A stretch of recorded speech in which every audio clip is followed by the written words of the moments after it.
Hi, welcome to Long Beach City College's Film Faculty Panel. My name is Michael Roberts. I'm a film major here at Long Beach City College, and I'll be your Master of Ceremonies today.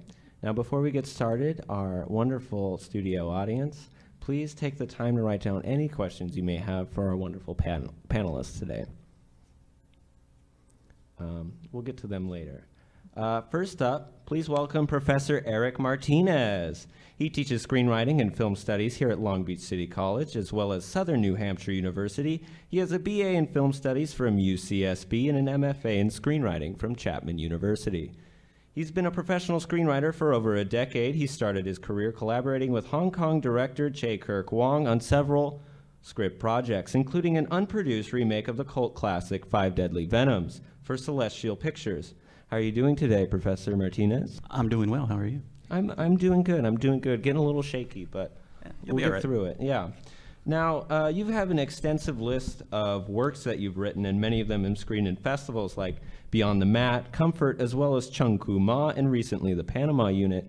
Now, that's a lot of work to organize, and I'm wondering, what do you think is the best tool for experienced and novice screenwriters? Tool as far as? Like the one thing that every screenwriter should have. A good pen. A good pen and a good notebook? Good pen, good notebook, or, a good tablet or a good computer. Because, you're going to have to organize all that stuff in, one way, shape, or form or another, so, yeah. Just always carry it around with you? Always. Okay. I usually carry at least 2-3 pens with me at any given time, and a couple of notebooks and either a tablet or my laptop, so, yeah. Okay. I'll keep a notebook with me. Now, next up, Dr. Allison Hoffman, current head of the film department here at Long Beach City College and our film club advisor. Allison Hoffman-Han is an assistant professor of film studies in the Department of Visual and Media Arts. She teaches courses in cinema history and aesthetics, documentary, cultural studies, and global film cultures. She earned her PhD in cinema and media studies from UCLA. How are you doing today, Dr. Hoffman? I'm doing great. That's good to hear. Are you ready to teach our wonderful audience and answer some of our questions? Absolutely. I'm going to do my best. All right. Now, your work has been widely published in the Journal of Japanese and Korean Cinema, Film Quarterly, There She Goes, Feminist Filmmaking and Beyond, Billy Wilder, Movie Maker, and Star Bodies and the Erotics of Suffering. So your work has more a theory side and analytical side of the film industry. How does that differ from the production side of filmmaking? Well, I am not doing any kind of production, really. Back in my graduate school days, I made some films here and there, but primarily I am a film historian. So just like a literature professor, someone with their PhD in English maybe is studying literature, novels, poetry. That's kind of what I'm doing with film. So I'm really digging into the history, but also, dabbling here and there with theory in what's called media industry studies as well, where you're looking critically at various industrial practices, including production culture. So you look at more of the bigger picture of the film industry. Yeah. Oh, that's very interesting.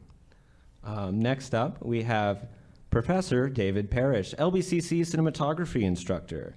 For over 35 years, David Parrish has worked as a cinematographer, camera operator, and camera assistant with both film and digital cameras on a variety of projects that took him all around the world.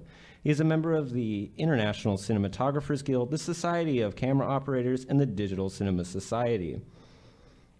So, Professor Parrish, I know you've worked on many films such as Beetlejuice, The Notebook, Star Trek TV shows, commercials for Coca-Cola, Apple, Disneyland, and music videos for Michael Jackson, Pat Benatar, Prince, and Maroon 5, and many more. Now, what is it like to work with an extensive list of stars, A-list celebrities, that top tier? The best part for production crew is that you usually have a little bit more money to spend on the production.